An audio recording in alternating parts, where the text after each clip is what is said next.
5 ao 41. Se você pode, fique de pé quando você encontrar o texto, de maneira reverente, acompanhe a leitura da palavra de Deus. Evangelho de Marcos, capítulo 4, versículos 35 ao 41.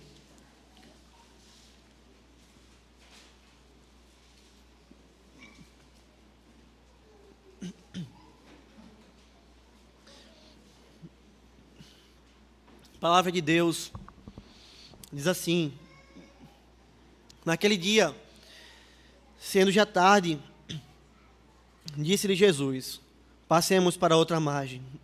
E eles, despedindo a multidão, o levaram assim como estava, no barco, e outros barcos o seguiam. Ora, levantou-se grande temporal de vento, e as ondas se arremessavam contra o barco, de modo que o mesmo já estava a encher-se de água. E Jesus estava na popa, dormindo sobre o travesseiro. Eles o despertaram e lhe disseram: Mestre, não te importa que pereçamos? E ele, despertando, repreendeu o vento e disse ao mar: acalma-te, emudece. O vento se aquietou e fez-se grande bonança. Então lhes disse: por que sois assim tímidos? Como é que não tendes fé? E eles, possuídos de grande temor, diziam uns aos outros: quem é este, que até o vento e o mar lhe obedecem? Amém. Pode sentar. Queridos, esse, como dito, é o terceiro sermão em uma série que nós estamos caminhando aqui na igreja sobre ansiedade. Não é como nós temos visto uma série temática onde nós escolhemos texto e falamos sobre um tema fora do contexto, mas é uma série de exposições de textos bíblicos que tratam o nosso coração quanto a esse pecado acerca da ansiedade. Nós já vimos na palavra de Deus que a humildade nos conduz a nos livrarmos da ansiedade, porque nós passamos a ser dependentes do Senhor e a confiarmos no Senhor. Nós já vimos também na palavra de Deus, no segundo sermão, que nós devemos, em vez de andar ansiosos, orar ao Senhor, suplicar ao Senhor e render graça ao Senhor, e que a paz de Deus, que excede todo entendimento, guarde o nosso coração e guarde a nossa mente em Cristo Jesus. Nós vimos 2 sermões que estão ali tratando o nosso coração para momentos que antecedem períodos de tribulação. E muitas vezes a causa da ansiedade ou a ansiedade acontece nesses momentos. Em momentos onde nós estamos com medo das tribulações, nós estamos preocupados que elas cheguem. E esses 2 sermões tratam o nosso coração nessa perspectiva. Mas não há também como escondermos da realidade o nosso coração, de que às vezes nós andamos ansiosos no meio da tribulação. Que estar na tribulação faz o nosso coração ficar desesperado, faz o nosso coração ficar desestabilizado e nos leva de fato à ansiedade. E esse é um sermão onde o Senhor há de alimentar o nosso coração para que nós possamos lidar com essa mazela. Como é que nós possamos passar por momentos de tribulação e não ter o nosso coração assolado pela ansiedade? Nós estamos aqui diante de um texto onde nós vemos os discípulos nessa situação e Jesus também tratando o coração deles. Mas eu queria lembrar a você que você provavelmente experimenta isso, já deve ter percebido que você experimenta uma realidade parecida com aquilo que aconteceu aqui com os discípulos, com os apóstolos do Senhor Jesus. Afinal, você mora em Recife ou Jaboatão. E quem mora em Recife ou Jaboatão sabe que a chuva não tem hora para chegar, não é verdade? A gente sai sem sombrinha de manhã, está um sol a pino, e ali passa 2 horinhas e você já está no meio de um temporal. Nessa semana eu experimentei isso, estava saindo, estava tudo tranquilo, mas voltando de um almoço com alguns pastores, eu me peguei de fato no meio de um temporal, com o carro ilhado e com os pés na água, ao redor de ali ruas completamente inundadas. Não estava nos meus planos aquilo, eu não trouxe um saco para amarrar no meu sapato, a gente não imaginava que aquilo iria acontecer, mas nós sabemos que aqui em Recife isso acontece, não é verdade? As tempestades, irmãos, elas chegam assim, elas chegam sem avisar, elas não batem na nossa porta, elas simplesmente chegam e arrebentam tudo, quando a gente nem sequer está esperando por elas. Mas veja, se nós sabemos que tempestades acontecem dessa maneira, sem avisar, será que nós devemos viver ansiosos com isso? Angustiados com medo da tempestade chegar? Eu creio que não. E eu creio que também, mesmo quando a tempestade chega, nós podemos andar tranquilos no meio dela. Mesmo no meio do mais profundo vendaval, do mais profundo temporal. E esse texto da Palavra de Deus nos ensina sobre essa realidade. Nós vemos aqui, para entendermos o contexto, que os apóstolos, depois de um longo e cansativo dia de trabalho com o Senhor Jesus, em prol do reino de Deus, se você voltar alguns versículos do Evangelho de Marcos, você vai ver isso. Foi um dia de trabalho, foi um dia cansativo, foi um dia de fato exaustivo, mas Jesus chega para os apóstolos e vai dizer, olha, vamos passar para outra margem, vamos juntos, arrumem aí o barco e vamos passar para outra margem. E que margem? Eles estavam à margem de um lago chamado, na realidade, de mar, aquilo que se chama de Mar da Galileia. Esse mar se trata, na realidade, de um lago, mas ele é chamado de mar porque ele é muito grande. Esse mar ele tem 21 quilômetros, esse lago, de comprimento por 14 quilômetros de largura. Só para você poder entender um pouquinho do tamanho desse rio. É por isso que era chamado de mar. Ali era coisa para você olhar e perder de vista a quantidade de água. Então, por isso, eles chamavam de mar. Só que esse lago está situado, irmãos, abaixo do nível do mar Mediterrâneo. E ele é rodeado por montanhas dos seus 3 lados. E o que acontece ali?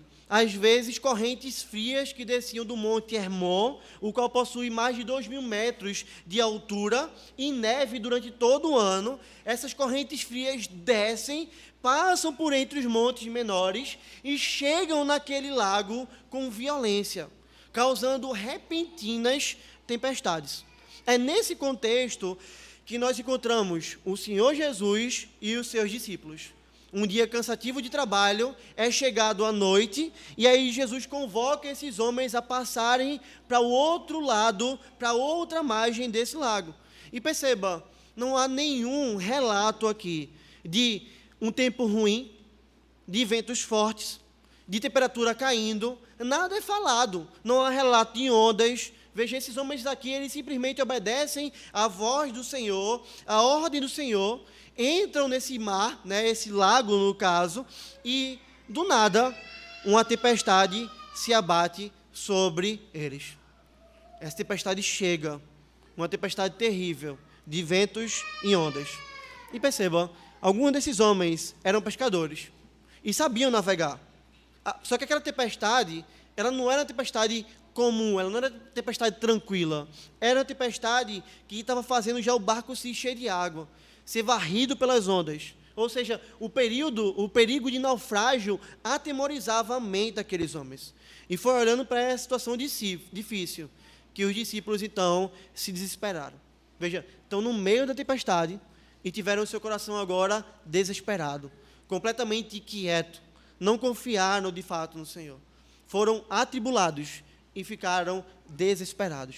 Mas nós aprenderemos hoje com o Senhor como é que nós podemos ser atribulados e não ficarmos desesperados. Esse é o tema da mensagem de hoje.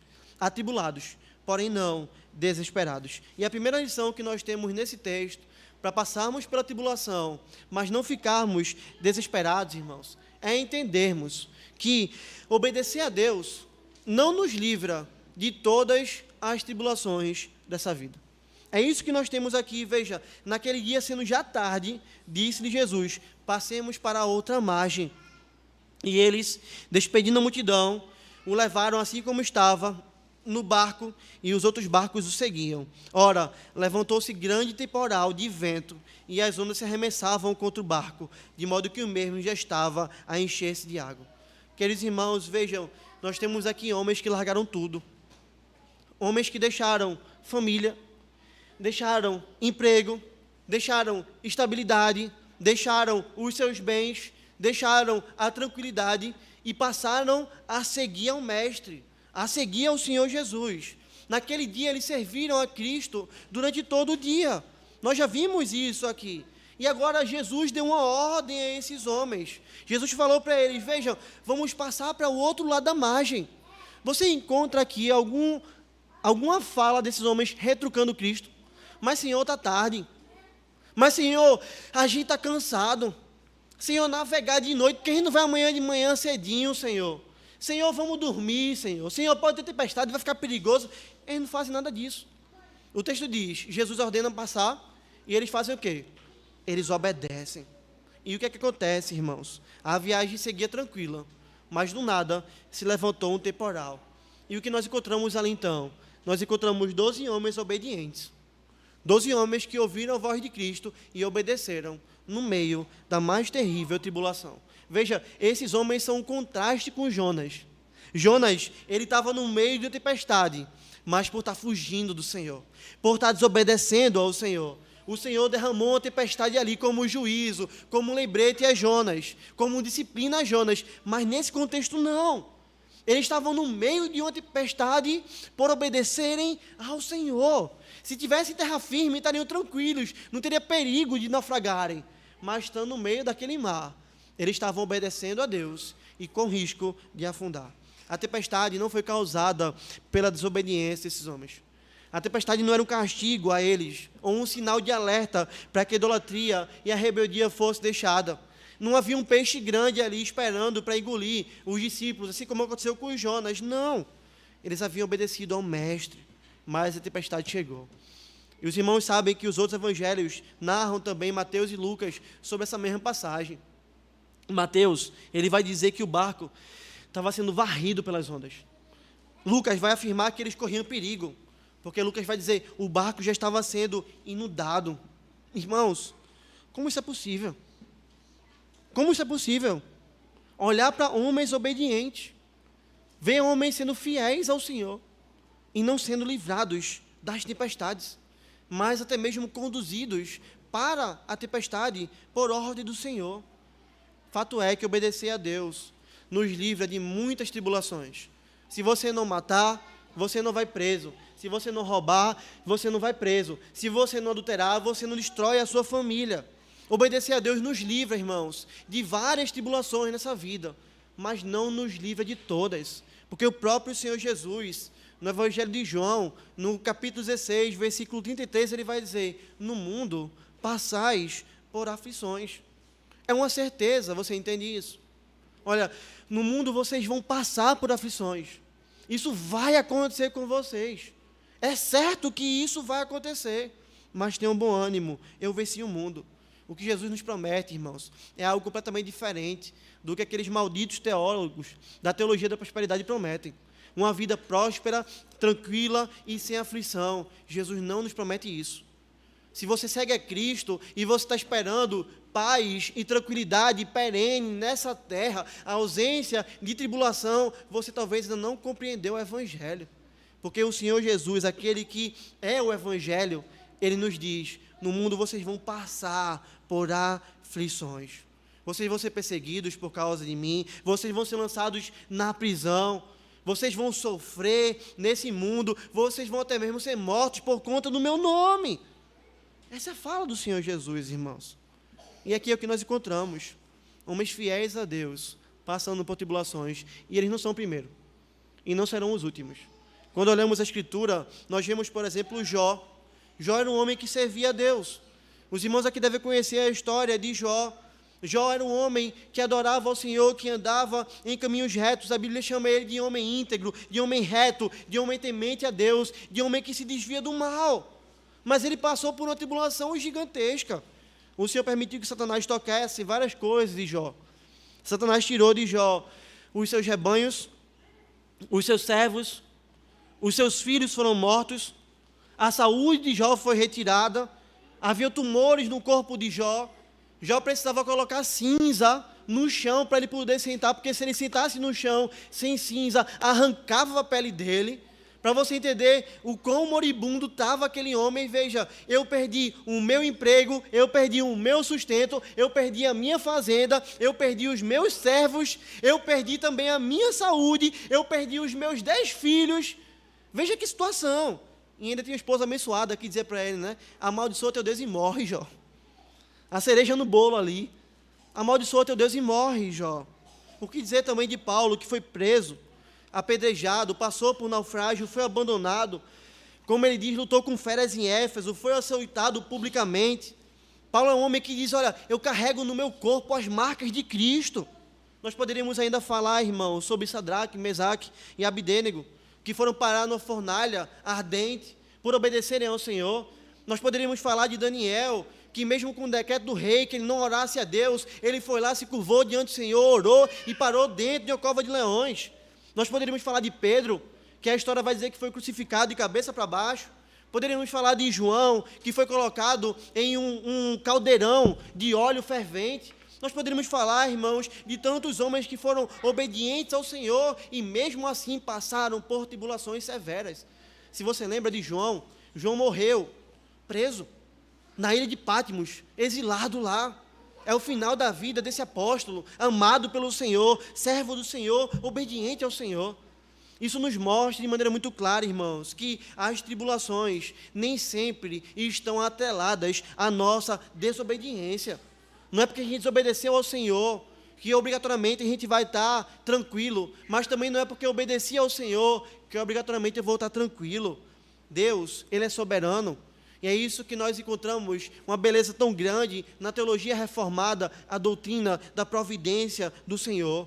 Como a nossa confissão de fé de Westminster muito bem diz, que Deus dirige, dispõe e governa todas as coisas. Veja, nós temos um Deus que está reinando soberanamente, dirigindo, dispondo e governando absolutamente tudo.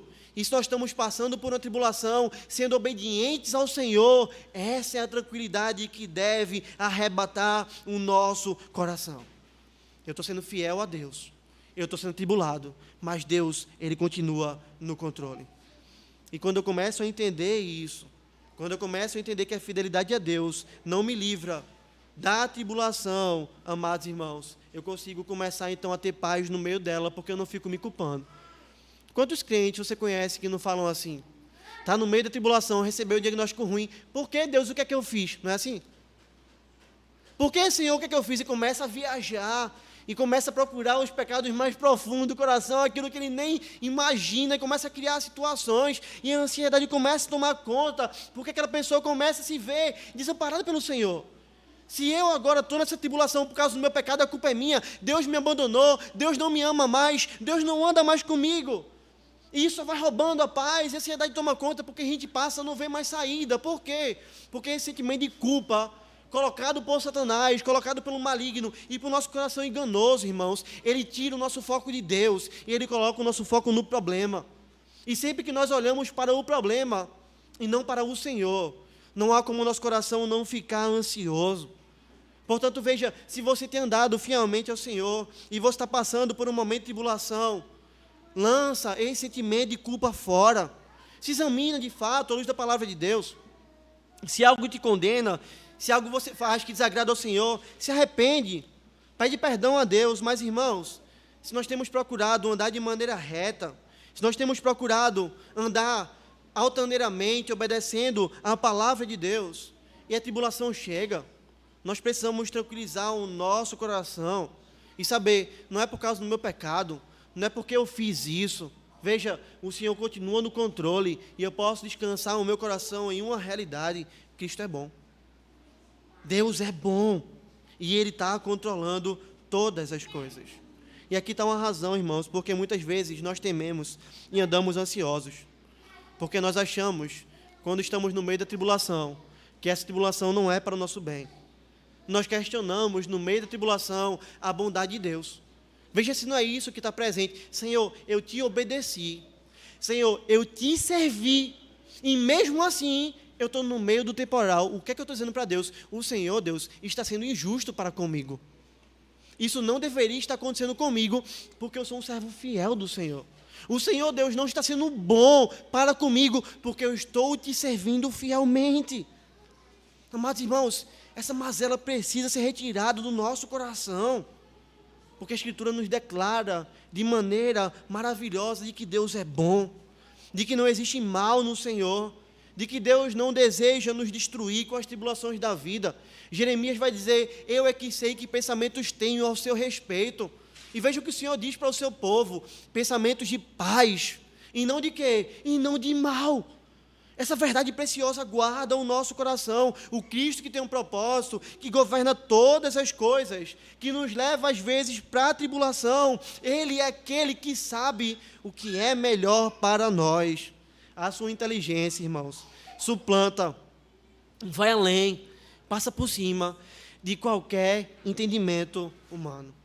Tem uma coisa que os nossos pais falavam, não é? Os nossos pais diziam, olha, tu vem com o leite, eu já vim ali, com o pudim há muito mais tempo. Eu sei do que vai acontecer na frente, muito mais do que você. A gente olha para essa realidade, irmãos, e nós precisamos ver que a mesma coisa acontece com o nosso Deus. Nós olhamos para a tribulação e nós achamos que Deus não está fazendo bem para a gente, porque nós só conseguimos ver isso. Nós só conseguimos ver um pedaço. Nós só conseguimos ver as ondas. Nós só conseguimos ver a água entrando. Nós só nos imaginamos ali afogando. Nós nos imaginamos ali morrendo, afogados. Os peixes depois comendo nosso corpo. Mas veja, Deus é aquele que está vendo muito além. Você acha que Jesus não sabia que havia uma tempestade? Você acha que Cristo não queria tratar o coração dos seus discípulos? Com toda certeza. O Senhor sabe o que é melhor para a gente. Os discípulos deveriam ter confiado em Cristo e não entrado em desespero. Nós também devemos dizer não ao desespero.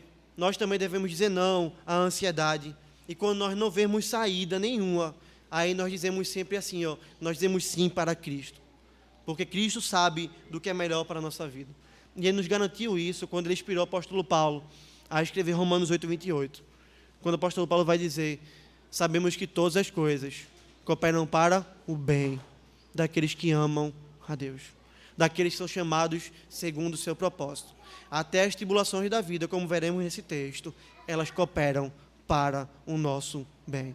Então, se nós quisermos ser atribulados, mas não ficarmos ansiosos, desesperados no meio da tribulação, nós iremos fazer isso se nós soubermos que nem sempre a nossa obediência vai nos livrar das tribulações. Que às vezes, mesmo sendo obediente, eu vou passar por tribulação, mas que o Senhor, Ele está comigo. E é essa a segunda lição do texto. O texto nos ensina que o Senhor, o soberano, Ele está conosco. Veja, é narrado nos primeiros versículos a tribulação, o medo desses homens. Mas olha o que é narrado a partir do 38. E Jesus estava na popa, dormindo sobre o travesseiro. Eles o despertaram e lhe disseram, mestre, não te importas que pereçamos?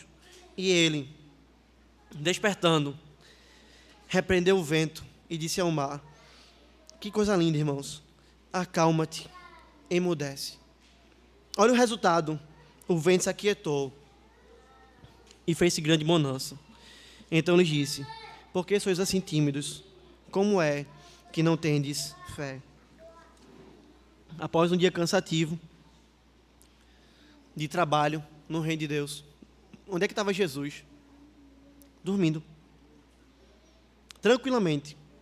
Um dos evangelhos vai dizer que Jesus estava dormindo sobre um travesseiro. Até traz essa figura do travesseiro. Estava ali Jesus, quieto, dormindo, no meio da tempestade. O que é que isso está revelando para a gente? Isso está nos revelando a humanidade do nosso Senhor. Que Jesus era homem, assim como eu e assim como você. Que Ele cansava e que Ele precisava também descansar.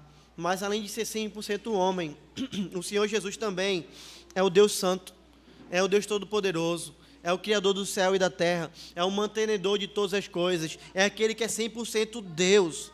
E foi justamente isso que seus discípulos pareciam não compreender. O vento chega, as ondas chegam, e veja, mesmo eles sendo pescadores e tentando estabilizar a embarcação com as suas habilidades, eles chegam a um momento que eles se dão conta que não é possível fazer mais nada.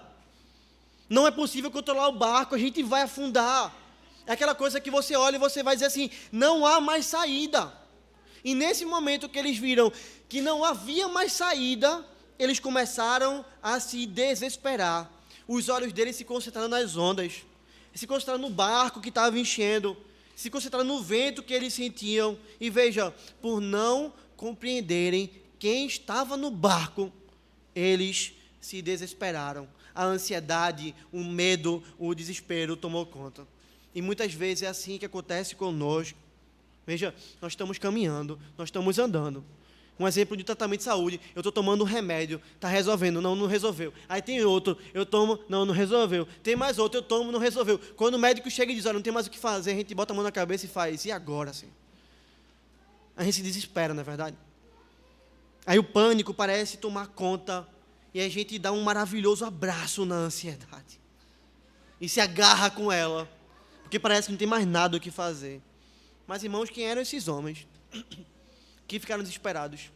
O que esses homens já haviam visto? Há pouco tempo atrás, eles tinham visto Jesus curar pessoas, mas no momento da tempestade, a fé desses homens falhou. Porém, ainda com a fé debilitada, com medo, desesperados, eles pegaram talvez a pontinha de fé que ainda restava, e a pergunta é misturada com incredulidade, você pode perceber isso. Veja, não entendendo o que Cristo é, não entendendo o amor de Cristo por eles, não entendendo o poder de Cristo, eles chegam para Cristo e fazem, não é, mestre, acorda, nos salva, nós cremos no Senhor. Não é isso, veja, mestre, o Senhor não se importa de que nós pereçamos. O Senhor não se importa de que nós pereçamos, mestre. Irmãos, vocês conseguem se ver nesses homens? Porque eu consigo me ver. Se nós formos honestos, nós conseguiríamos nos ver. Olha o que essa pergunta está dizendo. Mestre, o Senhor não se importa conosco? O Senhor não está vendo o que está acontecendo, não? Tipo, o que é que tu fazes aí dormindo? Quantas vezes, irmãos, nós agimos assim? Quantas vezes nós agimos da mesma maneira? Acaso não vês, Senhor, o meu sofrimento? Veja, Senhor, eu não aguento mais. O que é que nós estamos falando quando dizemos isso? Eu não aguento mais, Senhor. Se eu tenho que fazer alguma coisa, o Senhor não está se portando comigo, não. O Senhor não está vendo que não dá mais. E Deus está lá de cima dizendo, você aguenta. Eu estou cuidando de você. Eu me importo com você.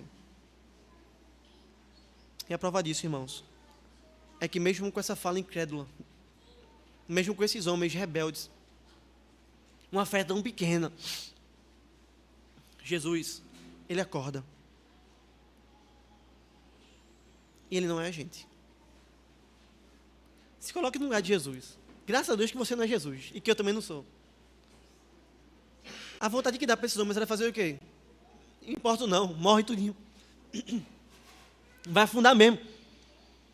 Tu acabou de me ver curando pessoas, e tu não confia em mim. Eu estou falando que eu vim para morrer por vocês, e você não crê em mim. A gente falaria isso talvez, não é? Mas irmãos, o Deus homem acordou, e acordou como ele é, e como nós lemos aqui em Miqueias, um Deus que tem prazer na misericórdia, nós vimos isso pela manhã, e não deu àqueles discípulos o que eles mereciam pela rebeldia deles.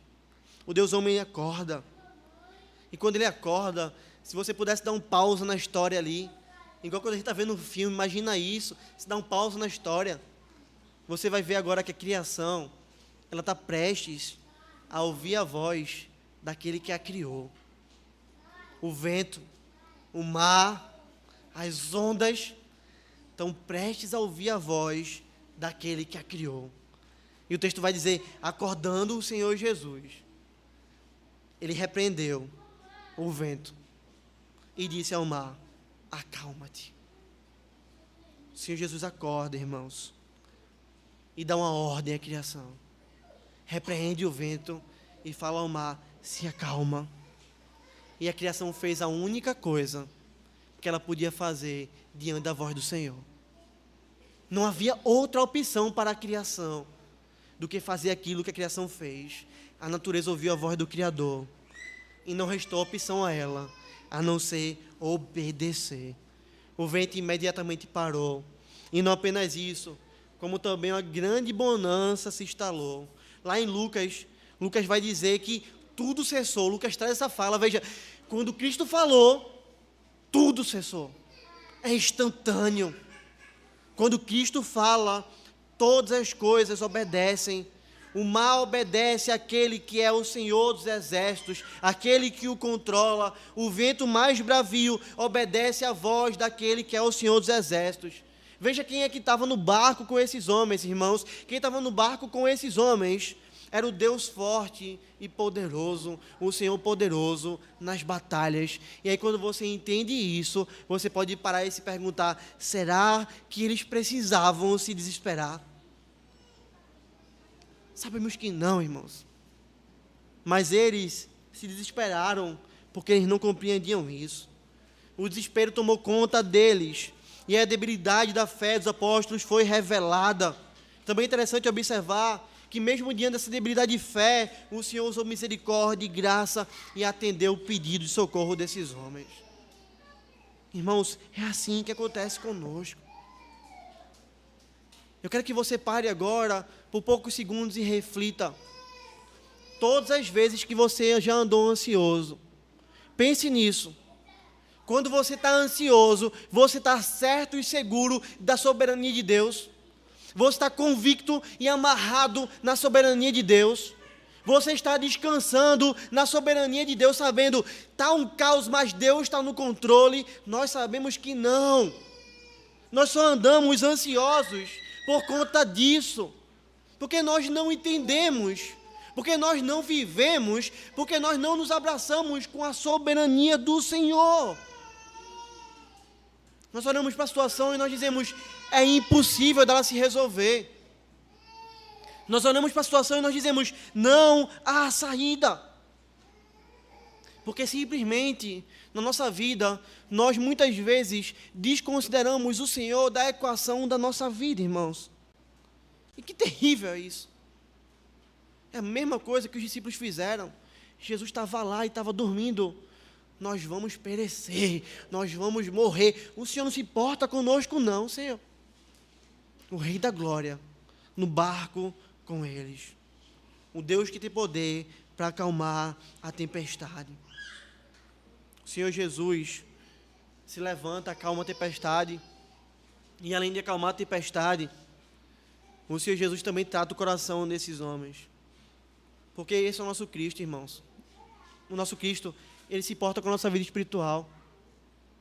Você entende isso? O nosso Cristo é alguém que não está importando-se apenas com o dinheiro que a gente tem, apenas com a casa que a gente dorme, com a comida que a gente come, com o remédio que a gente toma. Nós é que achamos isso. Se eu tenho comida, casa, remédio, se está tudo tranquilo, está tudo bem. E por isso que a gente vive muitas vezes uma vida espiritual estranha. Porque eu tenho isso, tenho aquilo, está tudo bem, mas meu relacionamento com Deus não está bem, mas isso não importa. E Jesus nos mostra que isso importa. Porque além de salvar a vida dos discípulos, o Senhor Jesus repreende aos discípulos. O Senhor Jesus vira para os discípulos e fala, olha, por que vocês são assim tão tímidos? Você consegue perceber isso no texto? Por que vocês são assim tão tímidos? Como é que vocês agem assim? Como? Como é que não tem fé? Jesus está tratando, irmãos, o coração desses homens. Jesus está indo no mais profundo desses homens, dizendo, olha, é o relacionamento de vocês comigo, é a fé de vocês em mim. O problema é esse, o problema não é a tempestade. Jesus não olhou para o barco e disse, vão lá e sequem o barco, joguem a água para fora. Se acalmou agora, está tudo certo. Se acalmem aqui, tomem uma garapa de água, está tudo certo. Não, Jesus poderia fazer isso, mas Ele se preocupa com a alma desses homens. E exorta eles, como é que vocês são assim tão tímidos? Como é que vocês não têm fé? E por que esses homens não tinham fé, irmãos? Porque eles trocaram a fé pelo medo. Eles olharam para a criação e não para o Criador. Esses homens não confiaram na palavra de Cristo. E isso é algo que muitas vezes passa despercebido nesse texto com a leitura rápida. Qual foi a ordem do Senhor? Passemos para outra margem. Não foi a ordem do Senhor? Qual era o destino desses homens, irmãos? Era outra margem. O destino desses homens não era naufragar. O destino desses homens não era o fundo do mar da Galileia. O destino desses homens não era a morte. O destino desses homens foi traçado pelo Senhor. Passemos para outra margem. Nós vamos chegar lá. Esses homens desconsideraram a palavra de Deus. Não acreditaram na palavra de Deus. Trocaram a fé, se abraçaram com medo e não com Deus forte e poderoso. E é muitas vezes isso que está acontecendo no nosso coração. Nós estamos nos abraçando com as coisas desse mundo e não com o Senhor. Nós estamos mais preocupados em sobrevivermos nesse mundo do que em servirmos a Deus. Nós olhamos para a palavra de Deus e nós negligenciamos a sua palavra. E aí nós estamos depois sedentos, sem fé nenhuma, dizendo, Senhor, socorro. Quantos crentes, irmãos, olham para a palavra de Deus e a negam? Domingo eu venho, ouço a palavra de Deus, mas chega na semana eu não leio essa palavra. E a gente fala isso aqui sempre. Eu não leio, eu não tenho vida Eu não me alimento da palavra, porque eu estou dizendo assim, olha, não me importo com ela. Eu não me importo com ela, essa é a realidade. Veja, passemos para outra margem. Senhor, nós vamos morrer. É essa a nossa fala, quando nós olhamos para a palavra e não a lemos. Aí chega no momento da nossa vida, vem a tempestade, vem o vendaval, e a gente faz, e agora, Senhor, o que é que eu vou fazer? Porque você não está alimentado pela palavra, você não está enraizado na palavra, você não está se relacionando com esse Cristo. Isso revela a nossa incredulidade, irmãos. Quando o que nós deveríamos fazer é nos agarrarmos como uma criança se agarra no seu pai. Você já viu uma criança na praia? Ela brinca no rasinho. Quando vem uma onda, ela corre. Mas quando chega seu pai e pega ela no braço, ela entra no mar. E quando vem a onda, ela se abraça com o pai. Porque ela sabe que no ombro do seu pai, nos braços do seu pai, ela está segura. Ela sabe que a segurança dela não é por saber nadar. Ela sabe que a segurança dela está naquele que está com ela. E assim deve ser a nossa caminhada, irmãos. Assim deve ser comigo, assim deve ser com você. Se eu e você queremos viver uma vida não ansiosa, nós precisamos nos lembrar da palavra do Senhor Jesus, que em Mateus 28, no versículo 20, vai nos garantir assim, uma preciosa promessa. Eis que estou convosco todos os dias. Vou repetir para você entender. Eis que estou convosco todos os dias. Falando para o seu povo. Aí você pode olhar e dizer, mas ele está falando isso para os discípulos. Ele fecha a fala de uma maneira preciosa para nos livrar dessa tentação miserável. Porque ele vai dizer, eis que estou convosco todos os dias, veja, até a consumação dos séculos. E consumação dos séculos é uma expressão usada para o dia da volta de Cristo. Para quando a obra de Cristo vai ser consumada, quando todos os séculos caminham em direção a isso. Jesus está dizendo para mim e para você, que nesse mundo caído, nesse mundo de trevas, nesse mundo de tempestades repentinas, nesse mundo de mal, Ele está virando para mim, virando para você, falando para a sua igreja, dizendo assim, eu estou com vocês, e veja, todos os dias. Não há um dia sequer na sua vida que eu não esteja com você. Não há um minuto desse dia que eu não esteja com você. Se você faz parte do meu povo, eu estou falando isso à igreja, ao meu povo, eu estou com você. Amado irmão, não há nenhuma tempestade que nós enfrentemos, que nós naveguemos, que o Senhor Jesus não esteja no barco. Você consegue entender isso? Não há nenhuma tempestade que Cristo não esteja no barco junto conosco, porque Ele prometeu nunca nos deixar. Nunca vos deixarei. Esse é o mesmo Deus que acalmou a tempestade, que fez o vento cessar, que fez as ondas pararem. Veja, é esse Deus que está com você. É esse Deus que está conosco. Para que temer? Para que temer? Para que se desesperar? Para que ficar ansioso com o dia de amanhã? Se Jesus vai estar conosco amanhã? Para que temer o resultado de um exame? Para que temer o desemprego? Para que temer uma doença? Para que temer a morte de um familiar? Para que temer o sofrimento que a gente possa passar?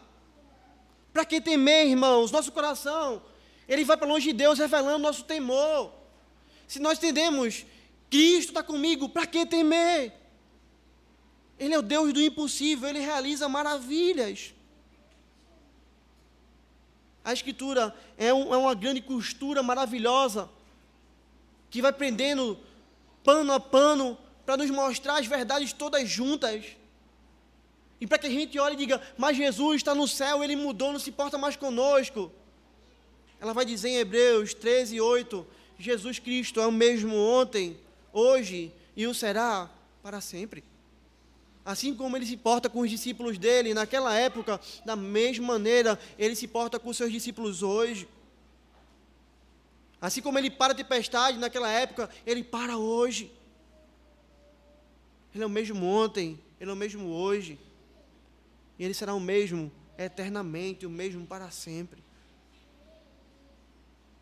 Nossa confiança não está em medicina, irmãos. Nossa confiança não está em governo. Entenda, nossa confiança não está em governo. Nossa confiança não está no patrão da empresa. Nossa confiança não está na poupança. Nossa confiança não está no nosso físico. Nossa confiança não está na estabilidade financeira. Nossa confiança não está na nossa força. Nossa confiança não está em nada. Tudo isso é frágil. A nossa confiança precisa estar única, exclusivamente no Senhor. E aí veja como a Escritura é esse pano costurado em várias partes. Olha a instrução do Senhor para mim e para você. Se nós temos a nossa confiança nele, orem a mim sem cessar. Passem o dia todo falando comigo. Não deixem para me buscar quando vocês se desesperarem, achando que vocês vão morrer. Orem a mim sem cessar, porque eu estou com vocês sem cessar. A todo tempo. E descansa na minha vontade, porque ela é boa, ela é perfeita e ela é agradável. Qualquer tribulação, queridos, Cristo vai estar conosco. Mas, pastor, crentes morrem. Mas, pastor, crentes sofrem e morrem no sofrimento, morrem. Mas até ali, o Senhor está conosco. Que a gente morre aqui no sofrimento, mas o Senhor sustenta a gente no sofrimento. E assim como Estevão, enquanto estava sendo apedrejado, viu o Senhor, nós fechamos os olhos aqui e nós abrimos nossos olhos na glória e nós vemos o Senhor Jesus Cristo. E eu imagino que talvez ele dissesse assim para a gente, se a gente tivesse angustiado: eu não falei que eu estava com você. Você morreu e eu garanti a você que eu estava com você. Não faz um segundo que você morreu e você já está aqui na minha presença, porque eu não te abandono. Quando eu olho para esse texto, irmãos, eu não consigo parar de me perguntar uma coisa. Augusto, por que você é assim tímido? Por que você é assim um homem de tão pequena fé? É isso que a gente deve se perguntar, não é? Porque quantas vezes a ansiedade assola, a incredulidade chega e o desespero bate e entra na porta do nosso coração. Mesmo com a gente sabendo, o Senhor está conosco no barco. Entender isso é o instrumento de Deus para a nossa santificação. Para andarmos altaneiramente, mesmo no meio da tempestade. O quadro aqui deveria ser outro. O quadro deveria ser: nós estamos no meio da tempestade, mas o Senhor prometeu que a gente vai chegar lá, porque a gente ouve a palavra dele, confia e pratica. Mestre, tem muitas ondas batendo. Mestre, a gente está te acordando só para te avisar que as ondas estão batendo, para te pedir, nos ajuda aqui, mestre. A gente crê que você tem poder para nos ajudar. Cumpre a tua palavra, mestre. O barco parece que vai afundar, mas cumpre a tua palavra, Senhor. Leva a gente para a margem. É assim que Deus espera que a gente viva.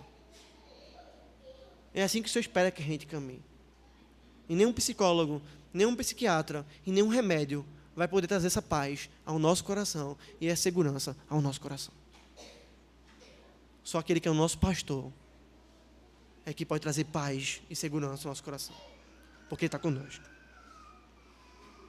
Mas a terceira e última lição desse texto, irmãos, que nos mostra como nós podemos ficar atribulados, ser atribulados, mas não ficar desesperados, é entendendo que as tribulações são pedagógicas. Nós estamos meditando o texto nessa noite, em que todo o contexto do Evangelho aqui de Marcos está procurando enaltecer o poder de Jesus, mostrar quem Jesus de fato é. Se você observar o capítulo 5, o capítulo seguinte, você vai ver que, além de exercer seu domínio sobre a natureza, Jesus no capítulo 5 vai exercer o seu domínio sobre os demônios, expulsando de um homem não apenas um demônio, mas uma legião de demônios. Nós vamos ver também em seguida Jesus curando uma mulher que possuía um fluxo de sangue, que os médicos não conseguiam resolver, mostrando: eu atuo acima da medicina e não tenho doença nenhuma, que eu não tenha poder para fazer isso. para curar e para restaurar. Ela só toca e ela é curada. Olha como é algo amarrado à Escritura, veja. O Senhor Jesus curou pessoas, o Senhor Jesus acalmou a tempestade, o Senhor Jesus expulsa demônios, não um, mas vários. O Senhor Jesus cura uma mulher que era incurável. Aí você pode dizer, acabou por aí. Não. O texto vai seguir e vai mostrar o Senhor Jesus ressuscitando a filha de Jairo, deixando claro que ele tem poder sobre criação, sobre doença, sobre demônio e também sobre o quê? Sobre a morte. É esse o contexto que nós estamos aqui nesse texto. É possível ver que Jesus estava ensinando sobre a sua divindade através de atos práticos, através da realização de milagres. E é por isso, irmãos, que voltando ao capítulo 4, no último versículo, nós vemos: e eles, possuídos de temor, de grande temor, diziam uns aos outros: quem é esse que até o vento e o mar lhe obedecem? Quem é esse? Quem é? Até o vento e até o mar obedecem a ele. Após terem visto o mar se acalmar e o vento se acalmar, após estarem ali, agora na tranquilidade, não mais com medo da tempestade, uma coisa ocupava a mente desses homens. Uma coisa agora angustiava o coração desses homens, e essa angústia era em certo positiva. Uma dúvida, uma pergunta. Você já ficou com uma pergunta que parece não ter resposta? Essa tinha. Quem é esse que até o vento e o mar lhes obedecem?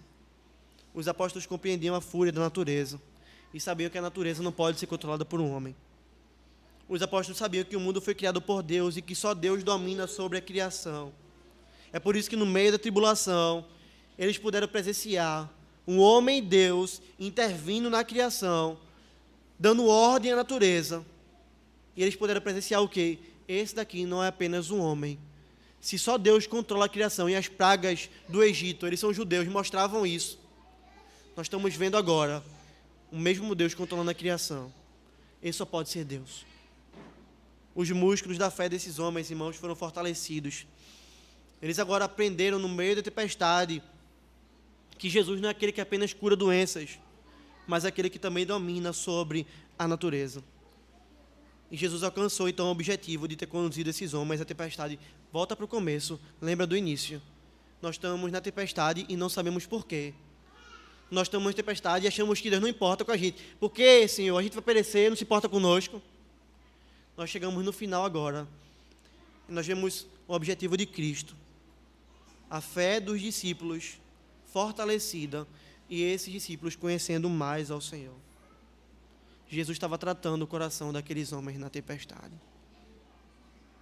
Jesus levou eles para a tempestade, não para eles ficarem ansiosos, mas para eles terem o coração deles tratados. Porque é sobre aqueles homens que a igreja, depois de Cristo, com exceção de Judas, iria se expandir. Jesus utiliza a tribulação para esse fim, para treinar e para fortalecer a fé desses homens, levando eles a compreenderem melhor quem Cristo é. E, amados irmãos, essa não é a única narrativa na Escritura que nós temos de homens sendo atribulados para conhecerem mais ao Senhor. No Salmo 119, o salmista vai dizer: foi-me bom ter eu passado pela aflição, para que aprendesse os teus decretos. Nós falamos de Jó, não foi? No final da sua jornada, Jó vai dizer: os meus olhos, antes eu te conhecia, Senhor, de ouvir falar, mas agora, Senhor, os meus olhos te veem. No meio da tribulação, Jó pôde conhecer mais ao Senhor. Jó pôde aprender mais do Senhor. Porque é no meio da tribulação que a nossa fé, ela é exercitada, ela é treinada e ela é aprimorada. É como a história que se conta do jovem que foi mexer no casulo de uma borboleta que estava tentando se livrar do casulo. Ele vê a borboleta aí tentando se livrar, ele vai tentar rasgar o casulozinho para ajudar a borboleta. E para surpresa dele, quando ele rasga o casulo, a borboleta não voa. Porque faz parte da fisiologia da borboleta precisar se exercitar as suas asas para romper o casulo. Para que rompendo o casulo ela possa voar. É assim que o Senhor faz conosco, irmãos. O Senhor às vezes coloca a gente num casulo, para a nossa fé ser exercitada, para Ele nos levar a conhecermos mais a Ele, e para que a gente possa ter, de fato, a nossa fé fortalecida pelo Senhor. É por isso que nós seremos atribulados, mas não ficaremos desesperados, não ficaremos ansiosos. Se nós olharmos e dissermos, no meio dessa tribulação, o Senhor tem um propósito. No meio dessa tribulação, o Senhor tem algo a me ensinar. No meio dessa tribulação, o Senhor tem algo para fazer. Está sendo difícil para você? Você está no meio da crise? Não se desespere. Não olhe para a situação. Busque a Deus. No meio do seu sofrimento, se coloque à disposição do Senhor e diga: Senhor, me ensina, Senhor. Não permita que eu passe dessa tribulação sem aprender aquilo que o Senhor quer me ensinar, Senhor. Molda, Senhor, minha fé. Forja, Senhor, o meu caráter. Me ensina e me torna mais parecido com Cristo Jesus, Deus. Porque eu sei que a Tua vontade é boa, perfeita e agradável. Não há como caminhar, irmãos, para concluir esse sermão, se a gente se lembrar da fala de José no Egito, quando recebe seus irmãos. Seu pai morre. E os irmãos vão dizer para ele assim: José, nosso pai mandou que você cuidasse de nós. José vira para os irmãos e vai dizer: não foram vocês que me mandaram para cá. Não foram vocês. Foi o Senhor. Vocês tentaram mal contra mim. Mas ele vai dizer: mas Deus o transformou em quê? Em bem. Para que se preservasse muita gente com vida. José está olhando e está vendo a tribulação que eu passei. Preso, vendido como escravo, terra estranha, longe da família. Deus conduzia a minha vida e Ele tinha um propósito. É por isso, irmãos, que no Salmo 119, o salmista vai dizer assim: foi-me bom ter eu passado pela aflição, para que aprendesse os teus decretos. Foi bom, Senhor, eu ter sido afligido. Eu pude aprender mais a Tua palavra. É assim que tem acontecido com você? Você ter passado pelas aflições e saído dela conhecendo mais ao Senhor. Porque essa é a característica de alguém que faz parte do povo de Deus. E essa é uma das tranquilidades que nós temos na nossa alma. Compreendendo então essas lições, irmãos, nós devemos aplicá-la na nossa vida e vivemos como Lutero disse que ele vivia. Lutero foi perseguido, Lutero passou perigos tremendos. E Lutero disse assim: não sei por quais caminhos Deus me conduz, mas eu conheço bem o meu guia. Essa é a nossa vida. Você está aqui hoje, você não sabe onde você vai estar amanhã.